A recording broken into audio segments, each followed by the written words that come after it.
joining us now live in Cairo, Egypt. Ed Yeranian. Ed, longtime contributor to the John Fredericks Radio Network, 8 years and counting, Ed. Also, Ed Yeranian, senior veteran.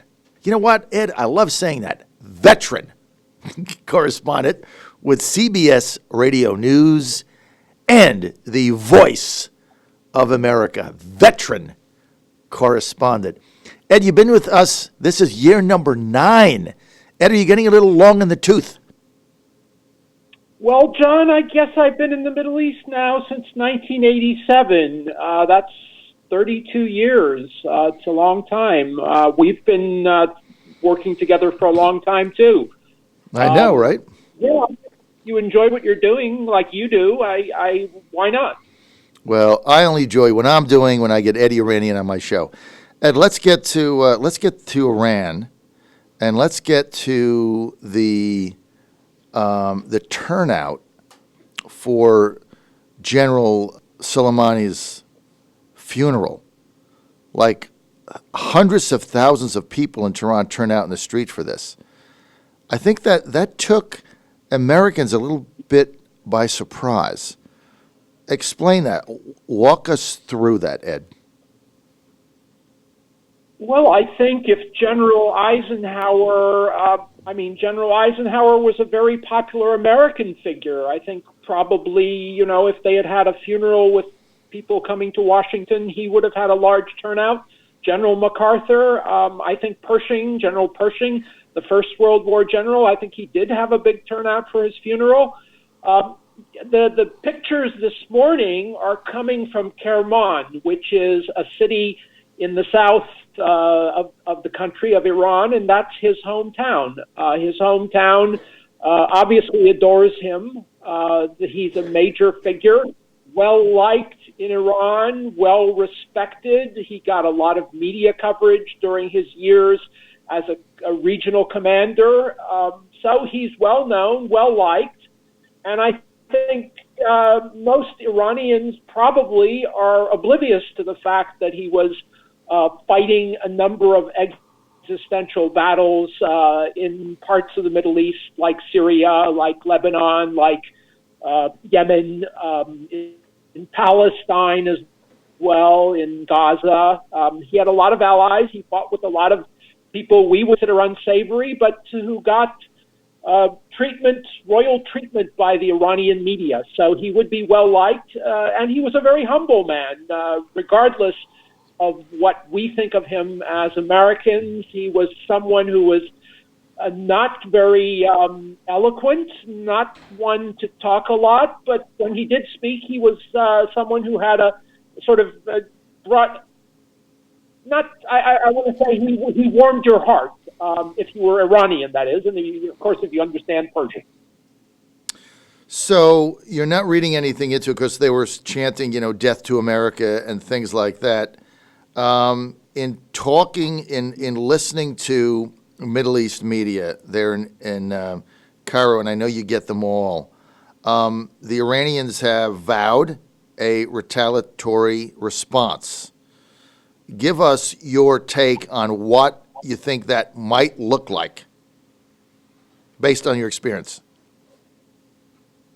Well, I think what the Arab media was pointing out that's the most significant is in all of this was that they raised their red jihadi flag with the name of Hussein on it in many places, including a major well-known mosque in Qum. And this is a very significant sign. It's a battle cry. Of course, Iran has not really gone to war, officially to war, many times in recent years, and they haven't really won a lot of wars that they were compelled to fight. I mean, if you look back to the last major war, which is World War II, they had a very ignominious defeat at the hands of both the British and the Soviets, and their leader, Shah Reza, was forced to abdicate. So clearly they don't have a very good history of winning wars, and I think President Trump pointed that out, and I think I jokingly said on Twitter that that Trump was wrong because they did win the Battle of Thermopylae in 480 AD. What do I think the reaction will be?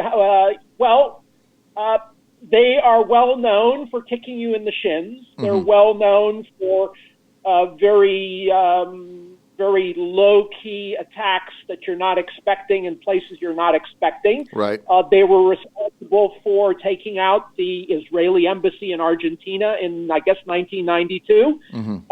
We would consider that a terrorist attack. For them, they're just getting even. Getting even in Iran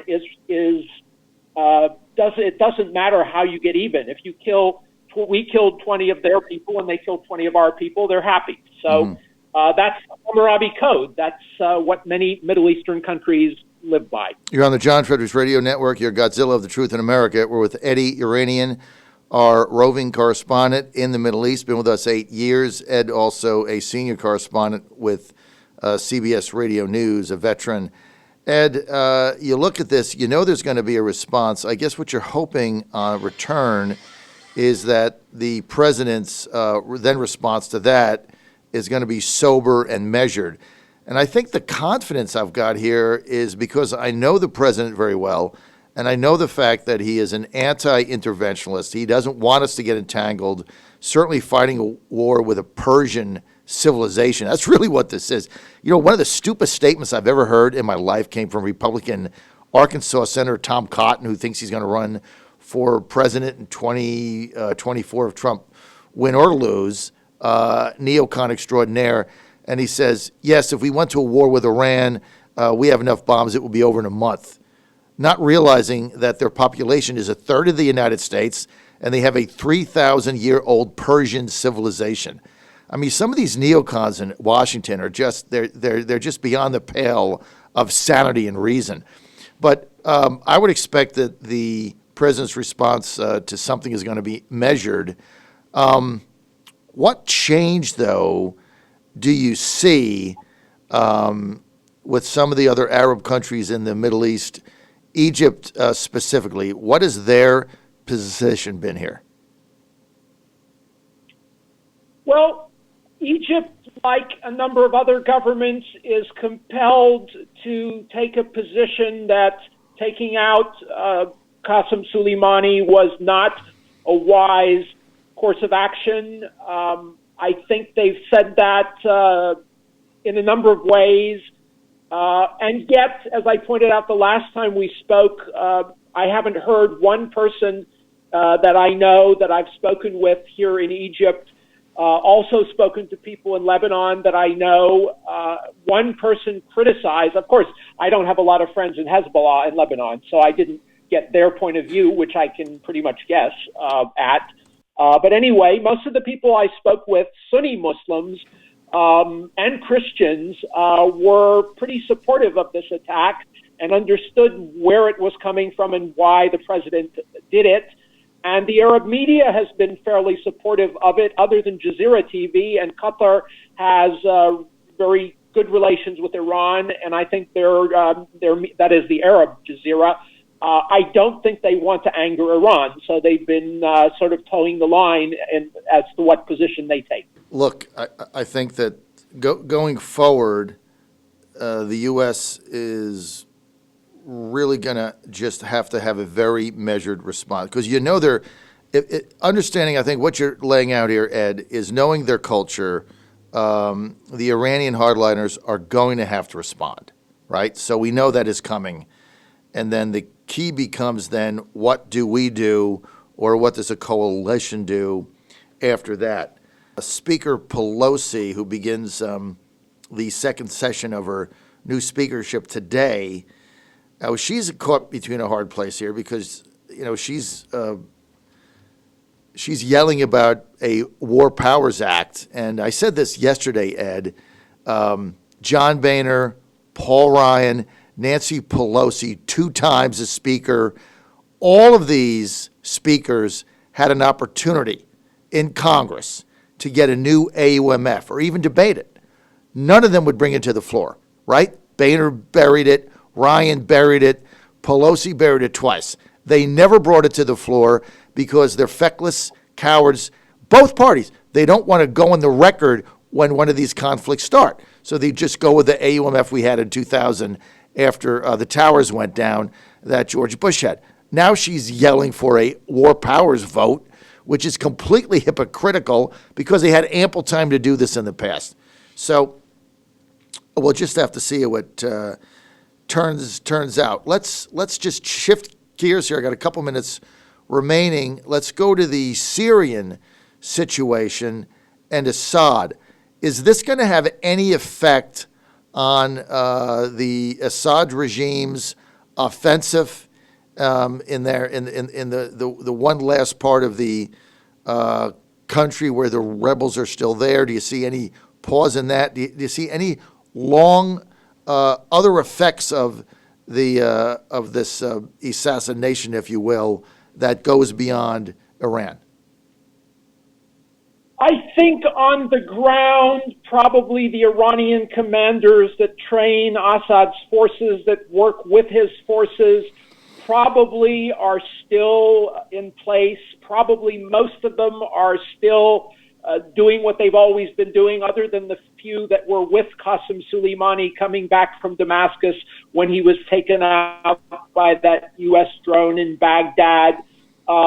Hezbollah is still working with Assad's forces. They've been trained by Qasem Soleimani. They are upset about Qasem Soleimani's death, but they're still in place. One of the things an Arab correspondent pointed out, I think that was very significant, was that Qasem Soleimani is the go-between among all of these, what we would call terrorist forces. They call it in Arabic the Mihwar al-Mukawama, the resistance front, and resistance against whom? Against Israel, they mean. And they're always talking about Israel, and Soleimani was the head of the Quds force, that is the Jerusalem force. And ironically, he went out in a ball of fire before he ever got anywhere near Jerusalem. So the Jerusalem is a bit of bravado that they always use, and they continue to use. Hassan Nasrallah, the Hezbollah chief, was breathing fire on a couple days ago when he was talking about Soleimani's death. He also had a very large crowd in Beirut. But of course, if you spent 20 years in Beirut, as I did, you would know how you bring out these crowds. I mean, Hezbollah has bussed people into Beirut many times whenever they have a major gathering in order to impress the foreign media with their turnout. What they do is they get all the people who take money from their organization, and they tell them, hey, we want to bring you in. And of course, if you take money from Hezbollah or Iran, you have to come in. If you're an employee of Hezbollah, if you're associated with their social operations, you will come in. A lot of women and families get money from Hezbollah for their education, for social, for healthcare, and things like that. So they're compelled to come in. That's how they get a crowd. But yes, I think Sheikh Hassan Nasrallah said anyone during the speech that has a conscience will respond to the killing of Qasem Soleimani. But respond in what way? I seriously doubt he's going to fire any rockets into Jerusalem, at least at this point. And, if a war breaks out, I think Israel is stronger than Hezbollah. So I think they know that. That's in their calculations. They know the U.S. is stronger than they are, the Iranians, that is. And what will they do? Possible scenarios, possibly attacking shipping in the Red Sea. Their Houthi allies in Yemen control the port of Hodeidah. They have landmines. They have Zodiac boats. Iran has Zodiac boats. They're able to attack shipping in the Gulf and the Strait of Hormuz. That's the other side of the Persian Gulf, the Arab Peninsula. So I think something like that would be my first reaction. They also have missiles that can hit things, but they're not very accurate. They've tried to hit a number of things in Syria. They apparently have tried to hit Israel with their missiles, and they have fallen short or fallen in the wrong place. So I don't know that they're very accurate unless they get very lucky. I don't think that's going to be their main strategy. So just to wrap this, we're with Eddie Yeranian, longtime Middle East correspondent, John Fredericks Show, senior correspondent, CBS News. Eddie, so what you're saying is the Qasem Soleimani takeout, if you will, the assassination, has given Hezbollah an opportunity to re-embolden themselves. Is that the gist of what you just said?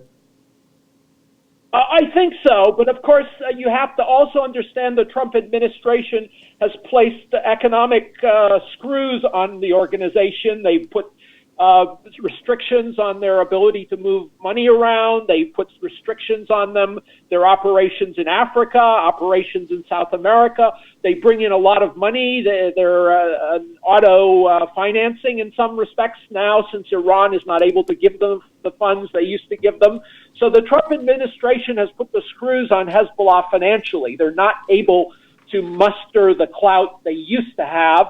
But of course, they're sitting on a lot of rockets. They're sitting on a lot of other weapons that Iran has brought into them over the years that they shouldn't have, that are hiding under people's houses in Lebanon. So yes, I mean they are strong. They could react. They might react. I don't know that they won't react. But will they actually go out and bomb Jerusalem? I don't think so. All right, Eddie Yeranian, we're out of time. I got to bounce. I want to thank you for being with us, Ed, live in Cairo. Ed, Happy New Year. Always a pleasure, man. Great to have you. Thanks, John. John Fredericks Radio Network.